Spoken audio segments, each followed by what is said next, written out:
ನಡಿ ಈಗ ಶುರು ಮಾಡೋಣ.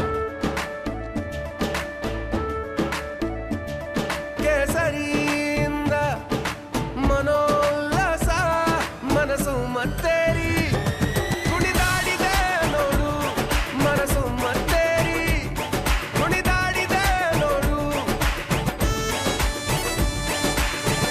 ಕ್ಷಣ ಕ್ಷಣವೂ ಆಚರಿಸಿ ಕೇಸರಿ ಹಬ್ಬ. ವಿಮಲ್ ಬಾಯಲ್ಲಿ ಹೇಳಿ ಕೇಸರಿ. ಈಗ ನಾನು ಒಂದು ಮಾತು ಹೇಳ್ತಾ ಇದ್ದೆ, ಭವಾನಿ ರೇವಣ್ಣಗೆ ಈಗ ಪ್ರಾಬ್ಲಮ್ ಆಗತ್ತಾ? ಏನು ಭವಾನಿ ರೇವಣ್ಣಗೆ ಯಾಕೆ ಆಗಬೇಕು? ನೋಡಿ, ಇಲ್ಲಿ ರೇವಣ್ಣ ಮಿನಿಸ್ಟ್ರು, ಮಾಜಿ ಸಚಿವ, MLA. ಈಗ ಆ ಕಿಡ್ನ್ಯಾಪ್ ಆಗಿದ್ದಾಳೆ ಅಂತ ಹುಡುಗಿ ಇದೆಯಲ್ಲ, ಅವಳನ್ನು ಸತೀಶ್ ಬಾಬು ಎತ್ತಾಕೊಂಡು ಹೋದ್ನಲ್ಲ, ಅಂದರೆ ಕರ್ಕೊಂಡು ಹೋದ್ನಲ್ಲ. ಪ್ರಾಬ್ಲಮ್ ಏನಪ್ಪ ಅಂತಂದರೆ, ಅವಳನ್ನು ಬೇರೆ ಕಡೆ ಕರ್ಕೊಂಡು ಹೋಗಬೇಕು ಅಂತಂದರೆ ಅವಳು ಬರಬೇಕಲ್ವಾ? ಅವಳು ಬರಬೇಕು ಅಂತಂದರೆ ಬಾರಪ್ಪಿ ಇಲ್ಲಿ ಅಂತೇಳಿ ಕರೆದಿದ್ದು ಇವರು ಅಂತ, ಭವಾನಿ ರೇವಣ್ಣ ಅಂತ.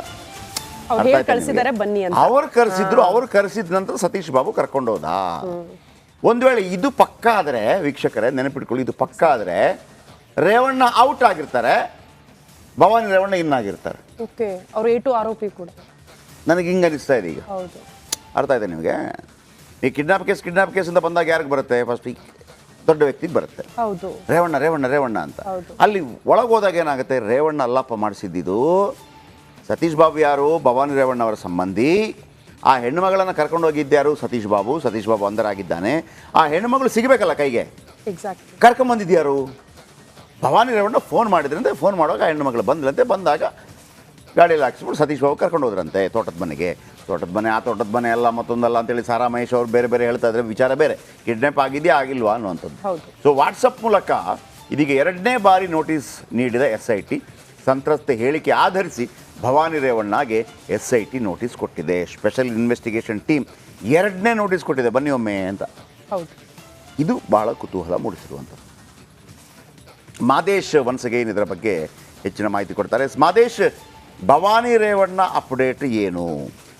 ಭವಾನಿ ರೇವಣ್ಣ ಅವರಿಗೆ ಈಗ ಈ ಕಂಟಕ ಸುತ್ಕೊಳ್ಳುತ್ತಂತಂದರೆ ರೇವಣ್ಣ ಸೇಫ್ ಆಗಿಬಿಡ್ತಾರಾ? ಇಲ್ಲಿ ರೇವಣ್ಣ ಅವರ ಪಾತ್ರ ಏನು, ಭವಾನಿ ರೇವಣ್ಣ ಅವರ ಪಾತ್ರ ಏನು?